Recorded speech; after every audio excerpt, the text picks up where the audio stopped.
So that would be the end of chapter 7, our discussion of chapter 7. Now, chapter 8 will generalize the wave discussion over a situation where you have boundary. So in chapter 7, basically talk about plane wave in a infinite medium, except that when you have two medium, we talk about an interface between them. But now we want to extend that to wave propagation over a confined volume. Okay, especially mainly the wave propagation over a waveguide. So we'll talk a little bit about waveguide a little bit, and we'll basically confine ourselves with so-called cylindrical waveguide, which means that the shape doesn't change along one direction, and we usually call this direction Z direction. And so the cross section exactly the same along Z, so that's called a parallel waveguide. And so and then we'll consider boundary. This waveguide is for us. It doesn't have to be, but for at least for the most basic discussion, the boundary outside this waveguide is some kind of metal, and we'll have so metal has some high conductivity. So and so there will be two cases. One is the ideal case where we talk about the conductivity going to infinity, just as ideal metals or what we call perfect conductor.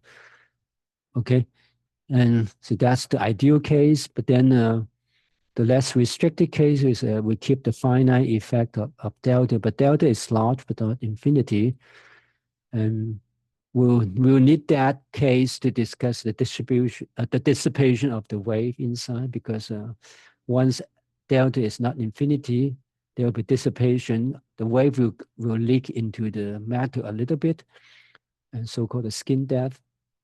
And within the skin depth, you have a resistance, so the wave will dissipate, energy will dissipate, and then the wave will, the power of the wave will decrease along Z, will propagate along Z, will decrease the energy by leaking out the energy. Okay, so so that's the second case. All right, and finally, we'll even consider a case that instead of waveguide, we talk about a cavity. Basically, now if we put a boundary over the top and the bottom of, or the left and right in this situation of the waveguide, is basically a confined volume, and let the both outside is also metal. And then we can talk about the wave inside the cavity. Basically, that would be a resonance situation. Okay, so and I mean, then the more generous discussion is that when the outside is not the conductor, so that is even more general. So we probably will just mention that just a little bit, but we spend most of the time considering the first case with a metal boundary, and especially and on the ideal case. Okay, so that's what we'll do in chapter 8. Okay, so basically waveguides and cavity. All right, so but before we derive the equation, the wave equation for propagation, the wave propagation inside the waveguide, we need to know the boundary condition due to this, the interface, the boundary of the waveguide. So, so we'll need to talk a little bit about the boundary condition. So the boundary condition will be exactly the same as what we've been talking about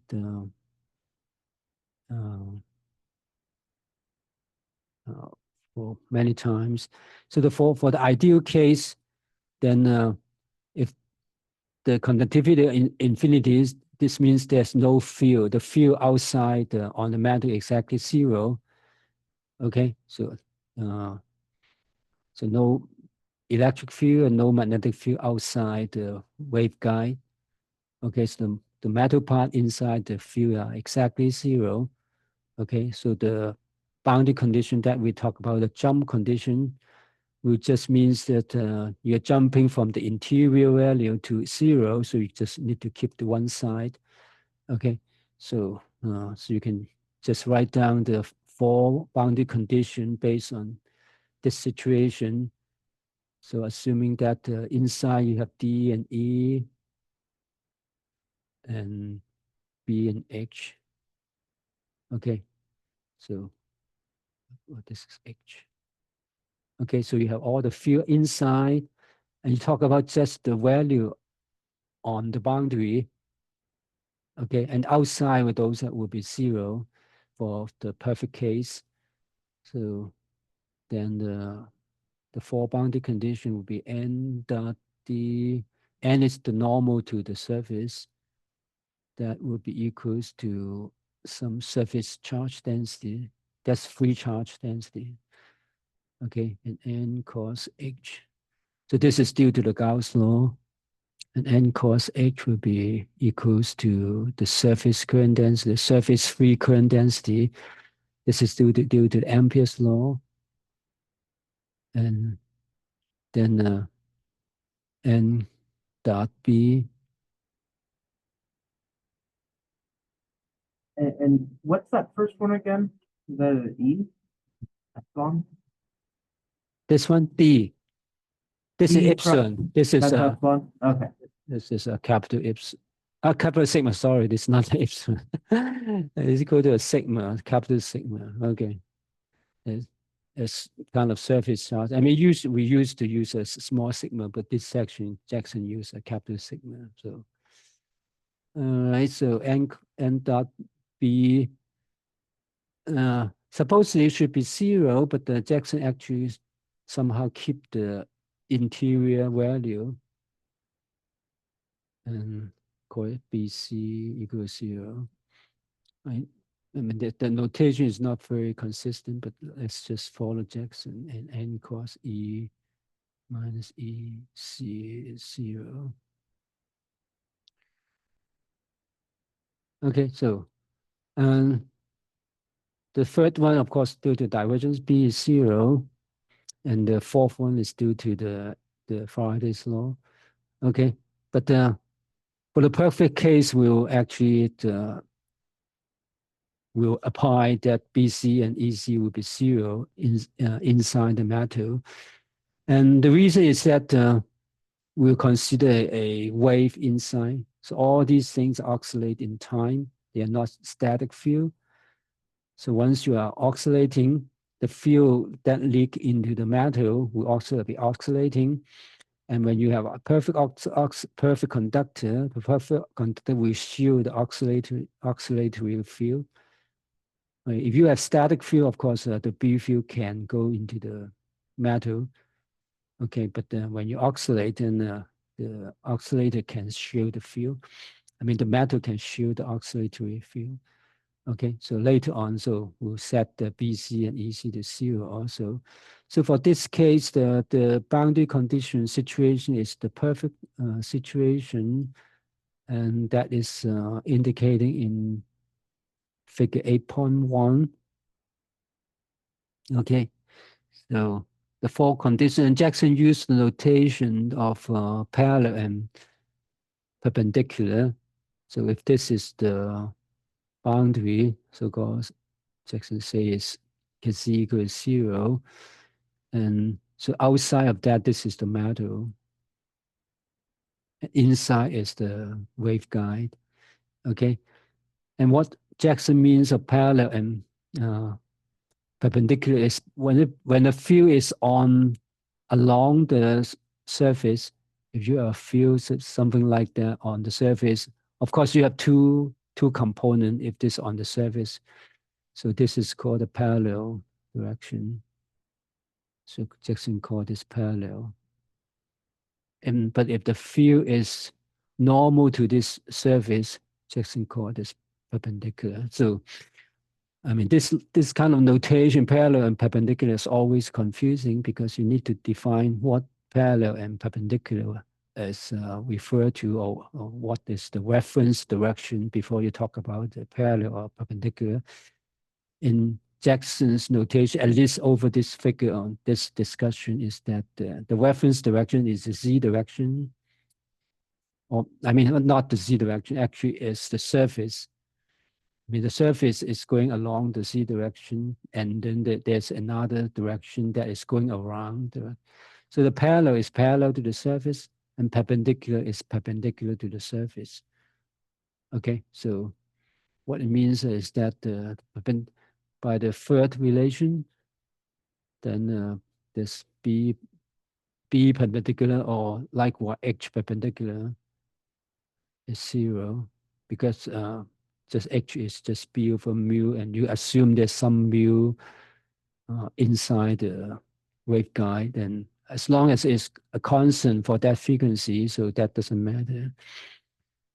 And for the fourth equation, you derive that the field that is tangential to the surface, this is E parallel, is also going to 0. Okay. But the first two equations indicate that D normal, D perpendicular to the normal direction of the surface is non-zero. So you have a E, this Jackson right, like that. E perpendicular will be non-zero. It goes to 0 after the z equals 0, meaning that inside the matter E is 0, but then H parallel. So H, the tangential magnetic field on the surface, which is this term, will also be non-zero. So assuming there's some surface charge density and surface current density on the surface, that these two components can be non-zero. Okay, so that is the ideal case. And then you can relax all these conditions a little bit. So this is the figure 8.1. Okay, now we talk about the slightly more general situation now. If that epsilon is finite, then we'll get to slightly more relaxed situation, and that situation will get to a figure 8.2.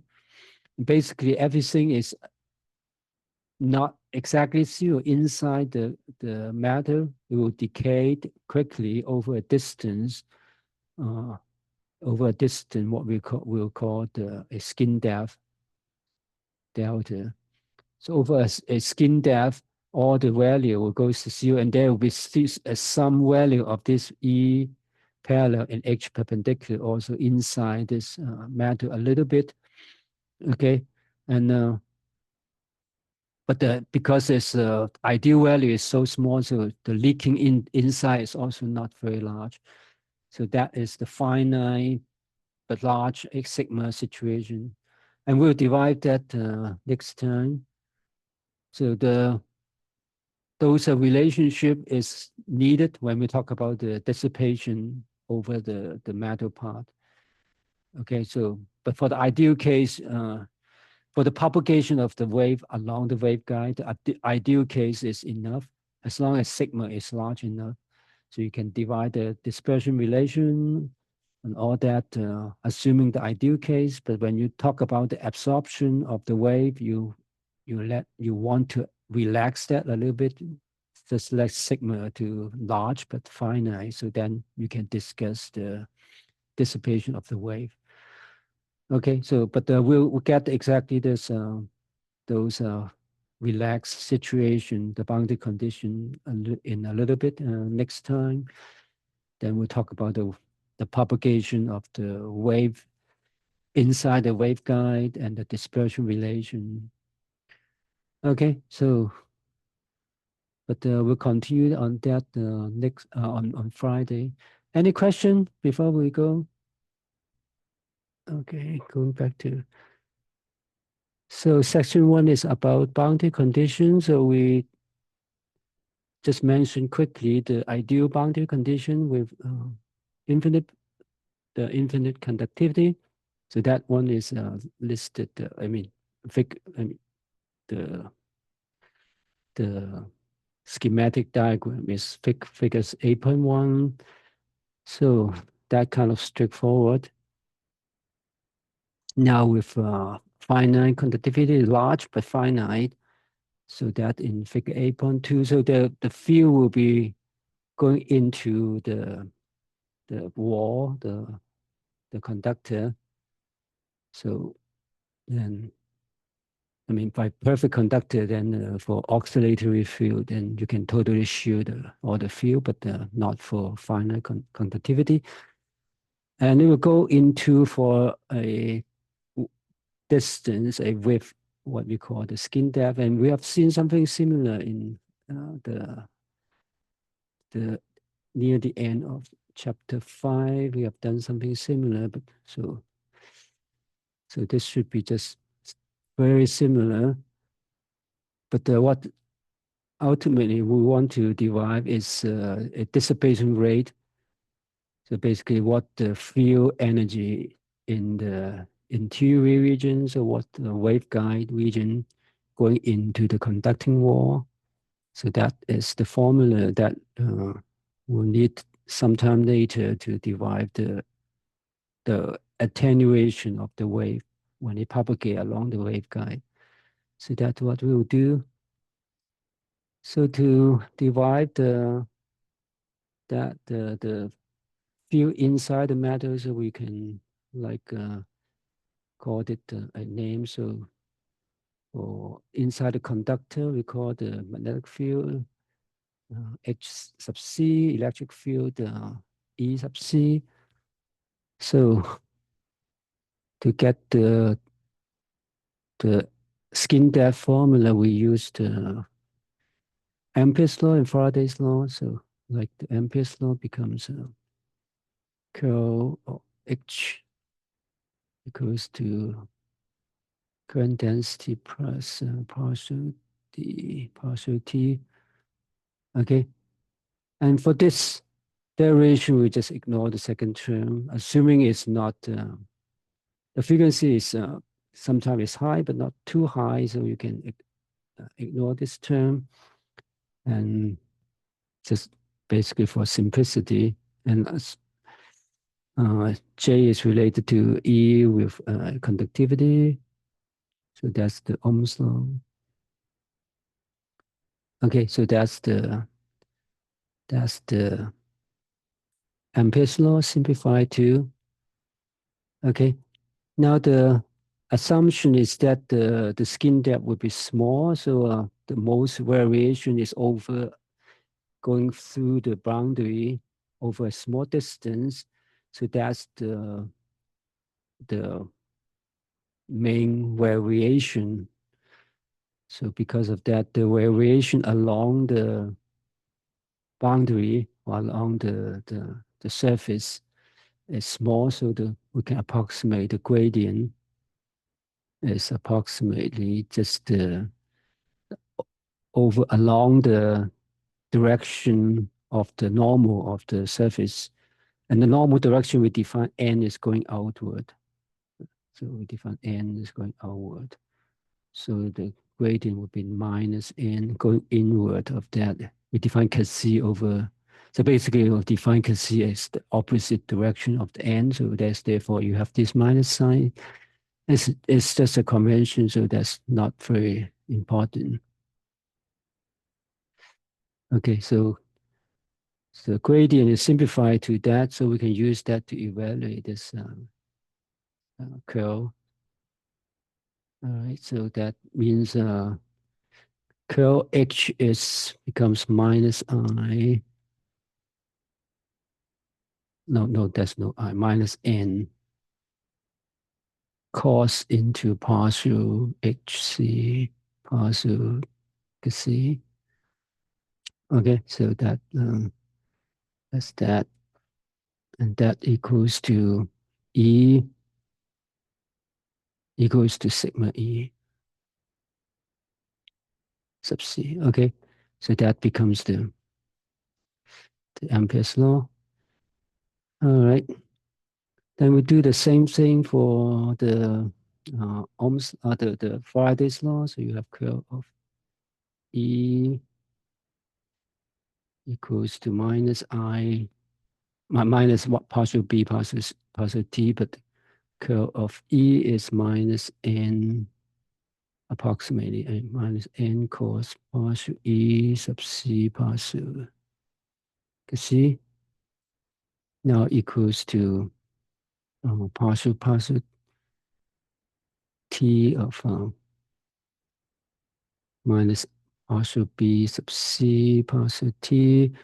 And assuming everything is oscillating with the e to the minus I omega t factor, so that put out the minus I omega in front to get rid of the partial t. So you have I omega, and B is mu times H. So that becomes I mu I omega mu, let's see what we call it, mu sub C times H sub C. Okay, and that H sub C.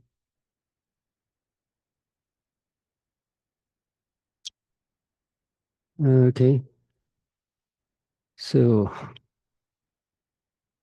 um, so now you have H sub C here, so you can take another n cos into this one because you have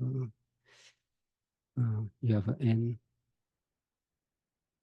cos into, well, you can solve H sub C over the other side. Solve H sub C in terms of this one, and E sub C is in terms of this one. So substitute E sub C into here. Okay, and let's do it in another page. So that's basically, if you just use the previous equation, solve for H sub C, that's give you this n cos also E sub C plus this. That's based on the Faraday's law of C.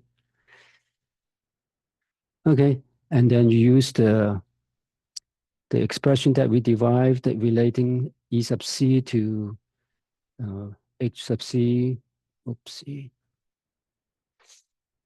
based on the Ampere's law. So that gives you minus I over mu sub C omega divided by sigma, conductivity n cos plus H sub C plus C. All right, so you get rid of the H sub C, and so now E sub C.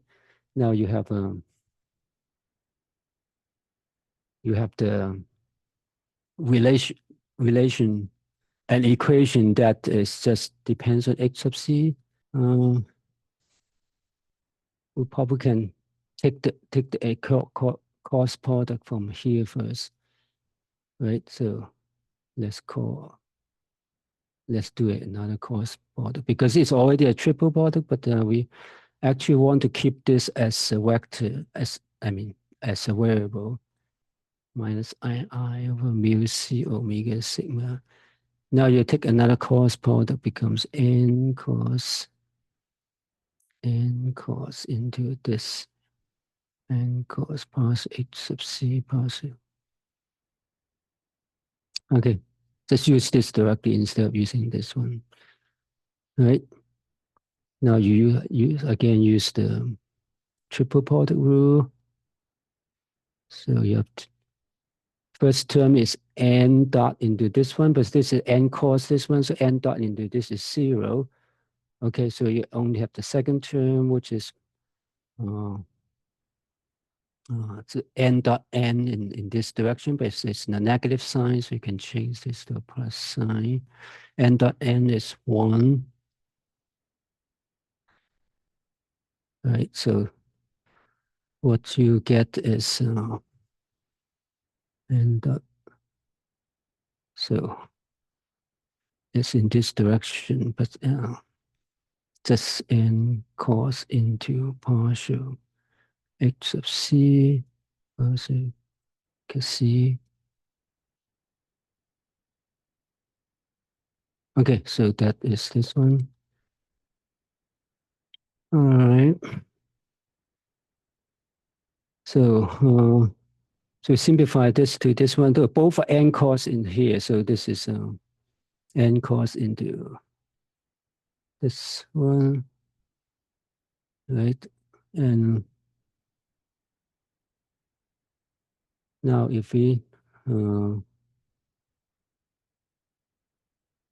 we so this you can pull out the partial C over here and multiply by I. I'm still missing a partial C. Did I miss a partial C somewhere sometime? Go back to the last page.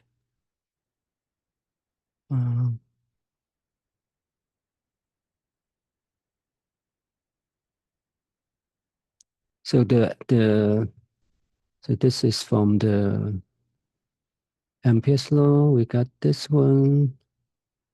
So and then the Faraday's law. We got this one. So you have one partial C. So n cos into here is h sub c.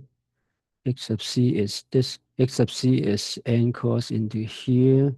And EC, oh yeah, I missed this one. EC is the n cos this one. So there's another C. So therefore I'm missing this one. So all right, so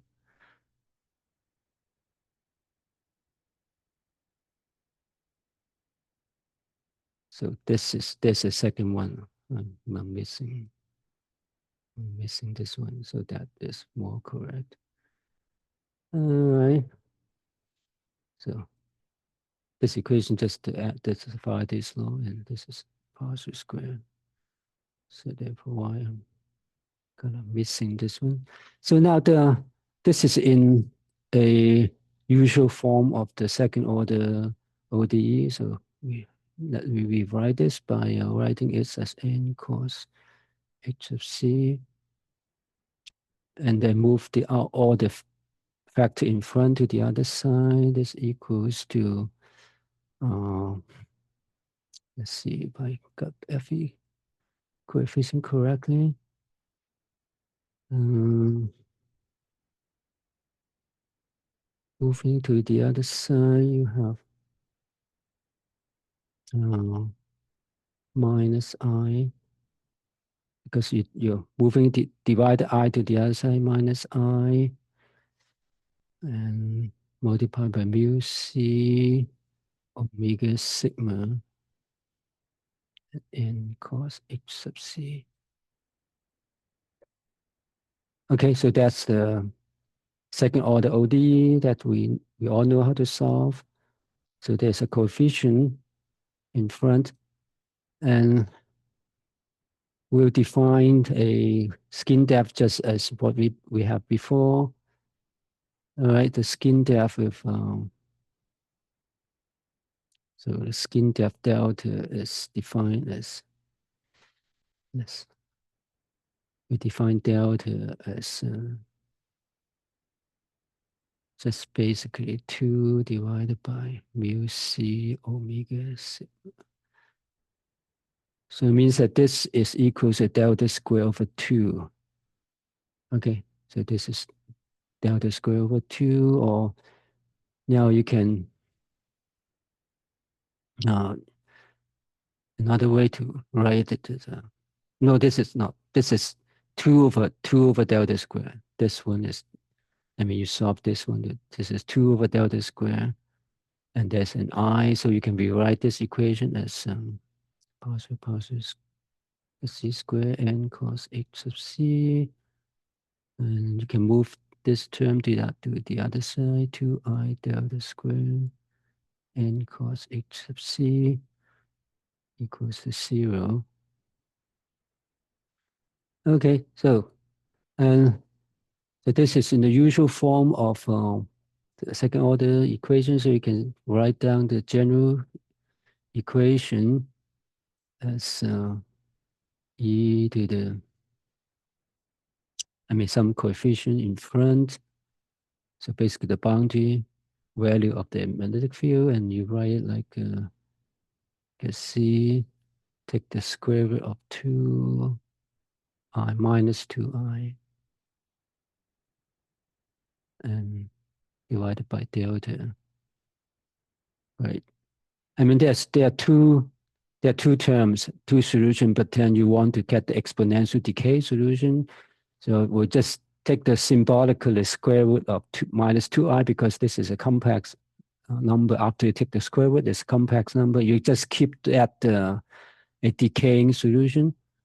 Okay, so we'll just write like x parallel e to the c over delta, and the square root of minus 2i, so you can use the Euler relation and then get the square root out, becomes a complex number, and you keep the minus 1 term. So the square root of this imaginary number has two roots. You just keep the minus 1. So it means that it's decaying when we're going into the conductor. Okay, so that's the form of the solution. It means that it decay in the distance of delta. When C is of the order of delta, it decays e to the minus 1. So that's a decaying solution.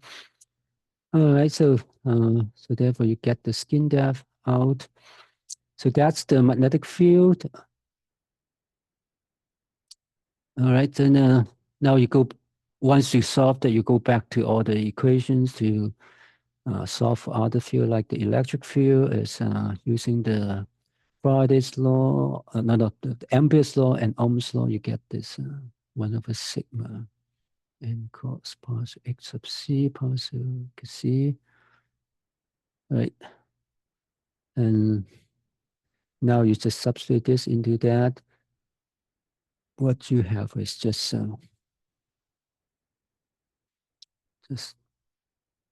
you get all the, after you take the derivative, you get the delta out, right?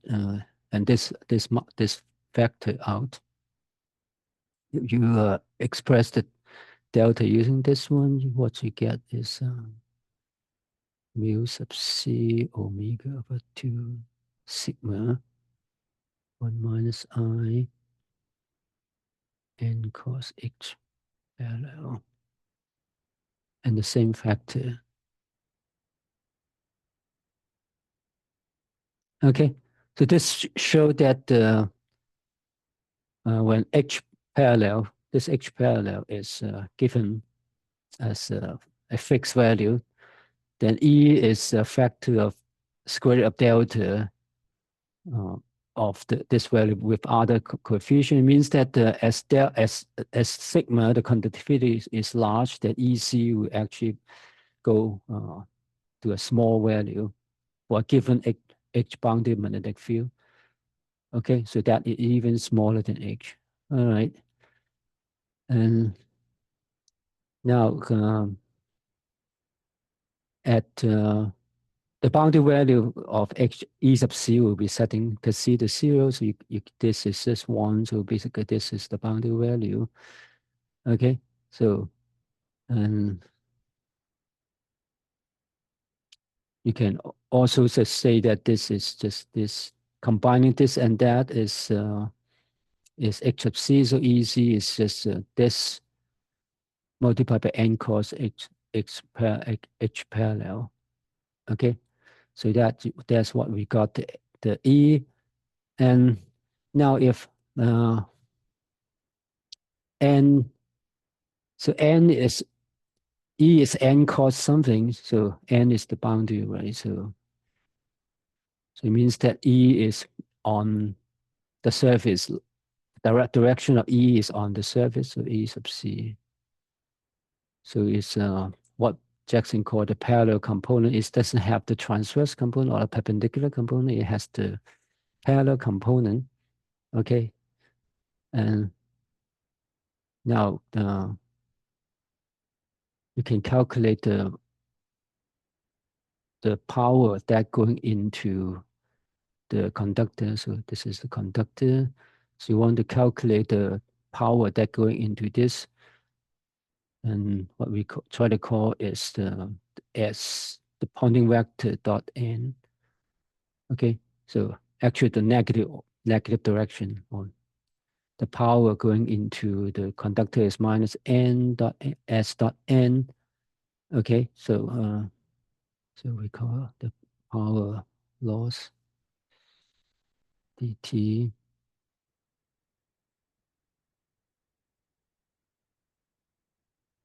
Actually, I don't know why to use power. Doesn't matter. I think is Jackson using this notation? Oh no, this is not dt. It's dA. Power loss per area. Power loss per area, because this is a Poynting flux. So it's per unit area. So if you have a dA here, the power loss going into this area is given by T. This P, dP power loss dt. So it's power per unit area. So given by the average Poynting vector, which is wheel of E cos H complex conjugate, but you dot into N E cos H.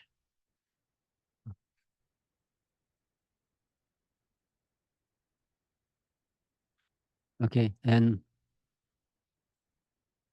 on the boundary, the E is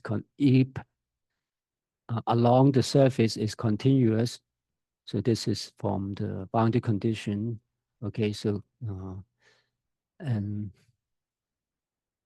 then we can write this as -1 of wheel part n dot into E is given by whatever this is, in front of this, right? We'll and then times n cos H. So you have n cos H,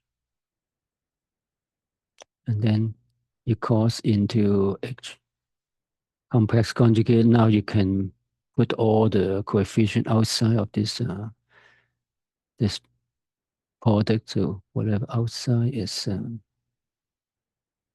mean, you still need to take take the wheel part. So mu c omega over 2 sigma 1 minus I.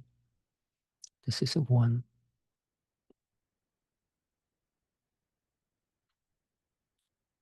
Okay, so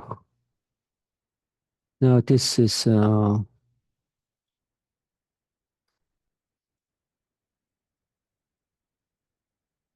again a triple product. So and then you dot into n. So you have two terms, right?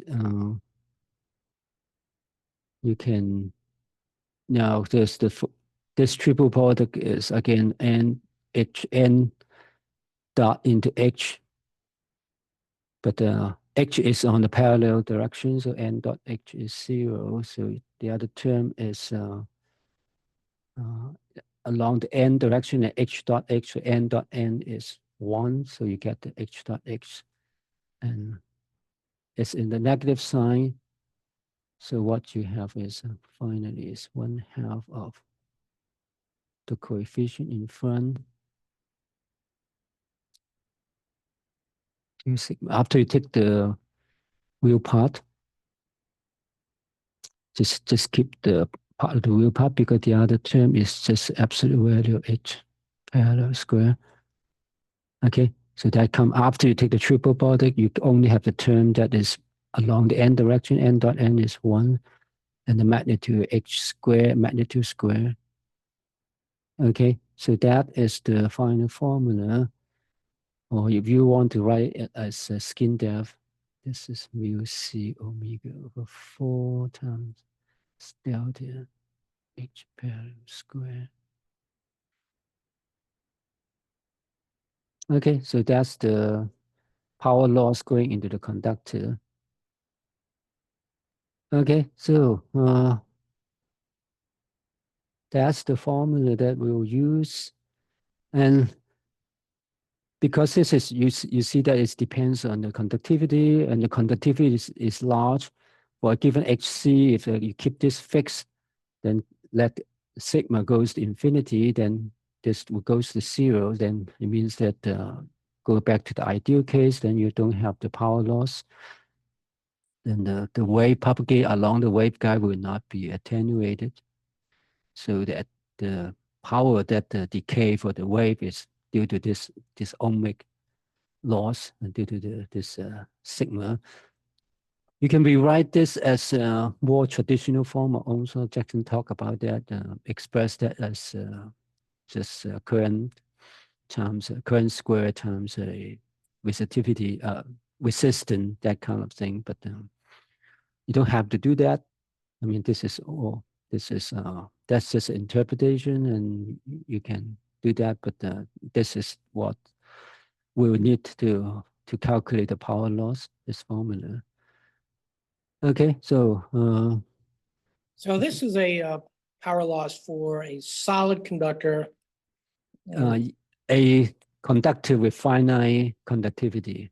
Finite conductivity. Okay. Okay, so I mean, realistic conductor, of course, you have finite conductivity, but in the ideal case, you let conductivity goes to infinity, then the power loss will go to zero because of this 1/square root of delta factor in front. So as delta is large, this will be small. So that goes to the ideal case. Okay.